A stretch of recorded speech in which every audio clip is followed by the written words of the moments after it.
YouTube, what the crap's going on? HeirofCarthage here. I've been playing quite a few Chaos battles. I haven't showed all of them. A lot of them have honestly been despicably bad on my part because Chaos is...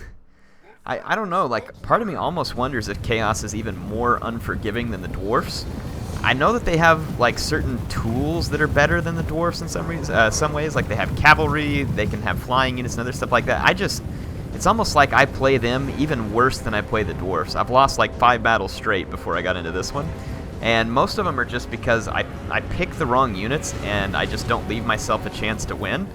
Or I've had other opportunities where I make a mistake on the battlefield and, like, for instance, I'd be trying to try out a chosen unit. It's extremely expensive. Like, I'll make a mistake on the battlefield and one of my chosen will get, like, rear charged by something or caught by something and just completely destroyed. Or they'll rout with half their men left, and I'm like, man, how am I getting a chosen routed that easy? Like, so I don't know, I'm playing terrible with them, and I'm trying to get better. I did all those tests, and it teaches me a little bit, but the problem is the tests don't really reflect a real battle, so I've been struggling with it. Anyway, I'm playing against the Greenskins. I bring 4 Chaos Warriors just to kind of have a sturdy, somewhat defensive backbone. I'm backing them up with offensive hitting power with 2 Forsaken and a Chaos Troll. I've got Archaon the Ever-Chosen here so that he's kind of like a Lord and Wizard all in one. He's not bad in melee. He's really pretty decent. Just very expensive for Archaon. I wish he was a little bit more affordable. 2 Chaos Warriors with Halberds, 1 on each flank. So this is to help contend with cavalry. And then, of course, I have a Chaos Knight. This is just the standard variety, not with a lance. Standard variety, what I'm hoping is they'll be good enough versus Boar Boys if they had to be. My opponent here is using an all-goblin army, which some of my viewers will appreciate, though I think an all-goblin army is actually, at least this all-goblin army, I feel like is probably actually going to help me as Chaos.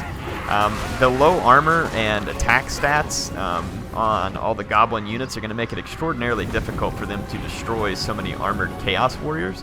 And then also he's going to be giving up Boar Cavalry. By picking an all-goblin army. He makes up for it with a couple of Arachnarok spiders, which, you know, these are pretty decent units, and they do a lot of armor-piercing damage. But they can lose their morale or their leadership fairly easy if the rest of the army is getting wrecked on. So you're going to see me use my Chaos Warriors to engage the main goblin body, and then I'm going to bring in all my damage-dealing units to just... I mean, I will fairly instantly, completely, and totally shred the Goblin front because their leadership just cannot hold up. You can see my Chaos Trolls, my Forsaken are going to be absolutely wrecking here. This is the exact kind of fight they like. The Spider comes over here after my Cavalry, and I'm able to mob it with Halberds, and the Halberds will perform quite nicely versus the Spider. Over here, the Spider engages some of my Cavalry. My Cavalry takes a shellacking from some of the Doom Divers that's getting wrecked.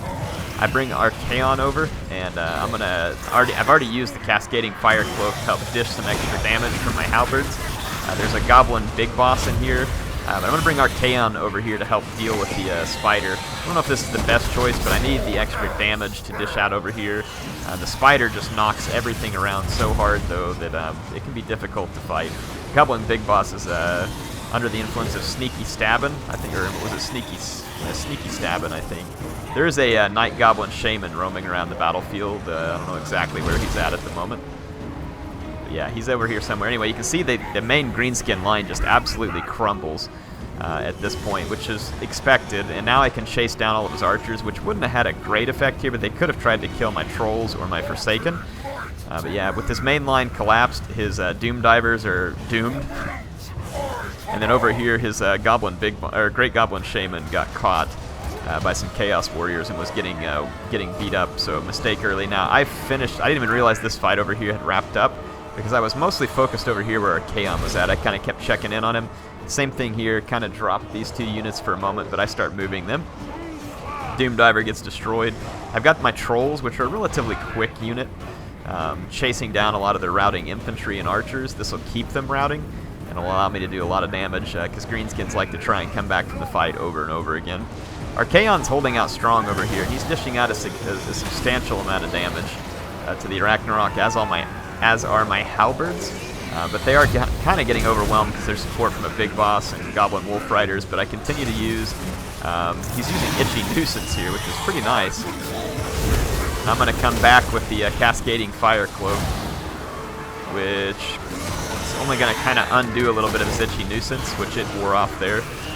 So I keep supporting with the Flaming Sword of Ruin and Cascading Fire Cloak to help my men do extra damage, and it is having an effect. I'm going to bring these halberds over, but Chaos is so slow.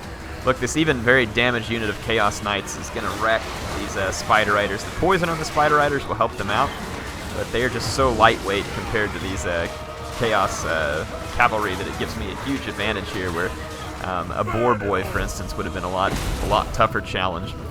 You can see my Trolls just kind of pounding their way through all of the regrouped units. The Spiders really don't have a chance versus the Trolls either. So yeah, all the regrouping Goblin units are in big trouble. The Goblin, or the Great Goblin Shaman is trying to stay out of harm's way again, so I'm going to use this free cavalry unit to give chase to him. And then again, you got our Archaon over here hammering away in the fight. Is that? Yeah, that's our Archaon with the giant flaming sword, covered in blood, looking very chaotic. The Goblin army, though, is going to be put to flight here, and yeah, I don't think a Goblin army is a good pick versus Chaos. I think there's a lot of greenskin picks that could be relatively dangerous. I do like the pick of Doom Divers. Absolutely like the pick of Doom Divers, and I like the idea of a Spider Rider or two being around, or just the Goblin Big Boss, because they're so cheap, and the poison effects on them are going to be really nice. I'm not sure I agree with the picks there. I think that something like a Biggin or something like that may have been more appropriate on the flanks, and then, you know, just a couple of Black Orcs would go a long way versus Chaos, but maybe he was worried that I would bring the really good Chaos Infantry, and a Black Orc may not do so well. Again, Boar Boys. Boar Boys could have counteracted a lot of my cavalry actions here, giving him a lot more edge too. But by bringing all of the low armor infantry, you can see my infantry here was able to wreck on his pretty hard, and then the halberds were able to counteract the spiders well enough that it limited kind of what they were able to do in the fight. And then you can see that his cavalry was too light to cause any real damage to anything I had brought here. And then the rest of his units, again, just too light to dish the damage. That's one of the dangers of bringing an all-goblin army. I almost think that if he was going to do an all-goblin army here, that a lot more trolls would have been relevant, and probably a much better pick for him than 2 Arachnaroks. Maybe 1 Arachnarok, a couple of trolls here. I would save some more money elsewhere on like the Night Goblin Archers, which just aren't going to have much of an effect versus enemy infantry that's well armored, and again, maybe just more trolls. Supporting some infantry with some trolls, or I mean, yeah, because the trolls can't stand on their own. You'd need a few spearmen to help them tank it out. Then you use the trolls, and then maybe use the Goblin Big Bosses to help support the morale of the trolls, and then you can use your Goblin Great Shaman to constantly going with Itchy Nuisance and Sneaky Stabbin'.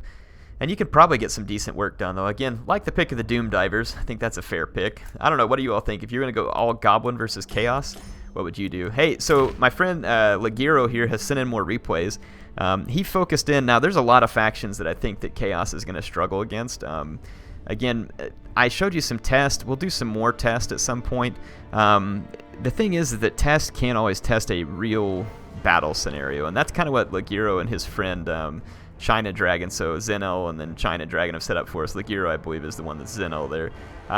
They basically fought back and forth, switching off who was playing as the Vampire Counts and who was playing as Chaos, and they learned quite a few things through this. And he kind of wrote me this really long email. I can't summarize it all, but it was a good email. He had done a lot of thinking about the matchup between Vampires and Chaos, and it's a difficult one for Chaos, to be sure. So check out this one. Very, very small Vampire army there. Just looks like 4 Graveguard, including 1 Stearnsman, Strigoi, Cairnwraith, Blood Knight, a few Horrors, and a Mortis Engine, and then a White King. So this is going to be your cheapest White King, just on a horse, and probably just a healing potion or something. So, interesting. Let's see what Chaos brings. Marauder Horseman, and they've got a Hell Cannon. So they're going to sit back and fire away with the Hell Cannon. Now, I've noticed the Hell Cannon actually does decent versus Blood Knights, and it'll do pretty darn good against infantry, too, as long as it's hitting them. I don't know if that was a manual target or not. It looks like the White King's going to try and push back these Marauder Horsemen. Might as well. I mean, if it has a healing potion, he could tank out some of this damage and just kind of keep these guys pushed back away from the Crypt Horrors. So, I mean, there's not really any other missile units that can support, so the White King doesn't really have a problem probably soaking up some of that damage. The Blood Knights ran a charge already. Look at them just cycle charging right here in the front of the Chaos Army, or acting like they're going to. No, hold on. Wrong army. My bad. I was thinking this is the Chaos Army. I'm confused. It's been a long day at work, people. Here comes the Blood Knights going to charge with the Marauder Horsemen. Now, sometimes this works. You'd be surprised. I've had my Marauder Horsemen caught 2 or 3 times this week by heavy cavalry that was slower than these Blood Knights. In fact, I had them get caught by a Chaos Knight in a Chaos versus Chaos fight. 66 speed on the Chaos Knight, and they caught my Marauder Horsemen who are at 92 speed. It's just one of those things. It's the weirdest thing. Like, I mean, it was just like a straightaway run. For some reason, the Chaos Knights got their charge animation, and I could not get away from them. So it's almost like the charge animation adds a ludicrous amount of speed. Now, with the Mortis engine and other stuff in place, we should be seeing, yeah, there's some replenishment going on for the Grave Guard. And these Blood Knights are sticking around back here, replenishing some of their hit points too, and then chasing off more Marauder Horsemen. So a lot of Marauder Horsemen on the field here. One Chaos Knight with lances. They've got a Sorcerer with fire as their lord. That's kind of a risky pick because he's so weak. But I guess if you can keep him away from the vampires. So look at this. Chaos has a complete surround here. The Blood Knights are kind of just dancing around back here waiting for the opportunity. The White King helps take the charge of the Chaos Knights with lances. The Chaos Knights are buffed with the Cascading Fire Cloak and the Flaming Sword of Ruin, causing massive damage, and then the cannon continues, so they are going to deal with the Blood Knights. Very nice play there by the Chaos player, which I believe in this case was, I don't know who it was, we'll see after the game. So Grave Guard's going to come and engage the Mortis engines right up here in the middle too, chewing through the Chaos Warriors fairly quick. Forsaken are in. All of these Marauder Horsemen back here just throwing all of their spears here. I think they throw spears of some sort, so they're throwing them all in the fight. Not enough damage being done to the Horrors or the infantry to stop what's going on up front, which is the Chaos infantry is just being steadily wrecked. The Chaos Sorcerer with fire is rolling around here, is using a standard die. Try and buff up some of the units. Some Cryptors got through to the cannon. Not going to be much that Chaos can do to stop that at that point. The White King still holding down the Chaos Knights with lances. And they've got the Scroll of Shielding on them over here too from the Sorcerers. So trying to help save them from damage. But the Vampires just kind of hacking through the middle of this formation with ease. I think the combination of Replen and the Heck and everything else. Now one Cryptor unit finally does die to the Marauder Horsemen. And I know some of you wanted to see these guys get used. Here they're being used. They're in huge numbers. And you can see them specifically targeting Cryptors as well. And they are doing a considerable amount of damage, but it's just not fast enough. The Vampires are hacking through Chaos extremely quick. The standard Chaos Warriors are not faring well versus the Chaos spawn, or sorry, the Cryptors. There was a Chaos spawn here to support. It's going to get overwhelmed by Cryptors. The poison effect on the Cryptors is what makes them such a beast. The Fire Sorcerer trying to charge in here, do anything it can to help slow down the Grave Guard, but I mean, even with all the javelins, it's just not stopping the Cryptors, and the Chaos Army gets cut to pieces here. So, yeah, I mean, the Chaos Warriors, just the standard ones, are going to underperform versus the Vampires, and unless they're supported with Fire Cloak, the Chaos Warriors with Halberds are going to get beat, and the Fire Cloak can only be in so many places at once. So Chaos can't support every fight with it, so you're bound to lose some of these. The Sternsmen hacked through here at an absurd rate there, 30 kills. They're under the Invocation and the Heck now, being all healed up. So yeah, I mean, there's just not enough ammo, and if you look here, they've killed quite a few Horrors, but again, the ammo level on here just isn't enough. Look at the Chaos Knights with lances, struggling to take out this this single White King because he has a healing potion. The Hell Cannon actually came back, but it got destroyed, or they're unbreakable, so yeah, it got destroyed, so it's useless. Chaos, some of their troops coming back over here, but they're at this point quite hopeless versus the Vampires. There's just not enough ammunition. The replenishment still hasn't even tapped out on some of these Vampire units, so the replenishment will continue. The Knights with lances are gone. I mean, these guys can just throw the rest of their ammo, but at this point there's not enough infantry to deal with these Sternsmen or this other Grave Guard unit here, or the Cryptors for that matter.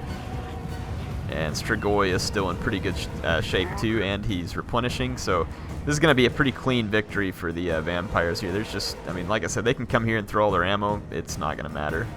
So the vampire's just going to ball up and, you know, let the replenishment happen. And since the ammunition, you saw there at the very end that all of the chaos units routed, even though there are quite a few left. What that was is the ammunition on the Marauder Horseman actually plays into the balance bar. And as it's thrown, the balance bar will shift. And there at the end, once all the ammunition was thrown, all the rest of the Chaos troops routed because that was the only thing helping to swing the balance bar. These Marauder Horsemen also just have very, very flimsy leadership. And they struggle. Like, if they get attacked in the rear while you're trying to skirmish away, they'll typically rout, and they're easy to just chase off the battlefield. So that's why I don't use Marauder Horsemen a lot. These guys just get caught too easy. Their speed needs to be faster. If they're going to be useful, and their range is somewhat limited because they're not using like a bow or something else like that. They're just throwing things, so that's also a big problem. Like, they can't usually get close enough to key enemy units to do a lot of damage. So Marauder Horsemen, in my mind, even though the price was dropped, they're still pretty pointless. Whether it's the axe kind or the spear kind, whatever it is, I don't find them very useful. And here you saw that even in large numbers, they weren't able to get a whole lot done. So even though the Chaos Warriors did extremely good at dealing with the Blood Knights, which is a very dangerous unit, only got 5 kills, so they wrecked the Blood Knight, they just couldn't deal with the rest of the army. So there they got wrapped up. So what do y'all think of this this replay from Ligero? And then, of course, my replay was just more for fun. I really don't have a ton of great battles for you right now. I'll show you some more replays on the next episode. Stay tuned for that one. Appreciate all of you watching. Appreciate all my subscribers, viewers, people who like, folks who comment, support me on Patreon, all of it. You're very much appreciated. Love making these videos for you. It's a great deal of fun. Appreciate MSI sponsoring this build that I'm recording with, and I will see you all back next time.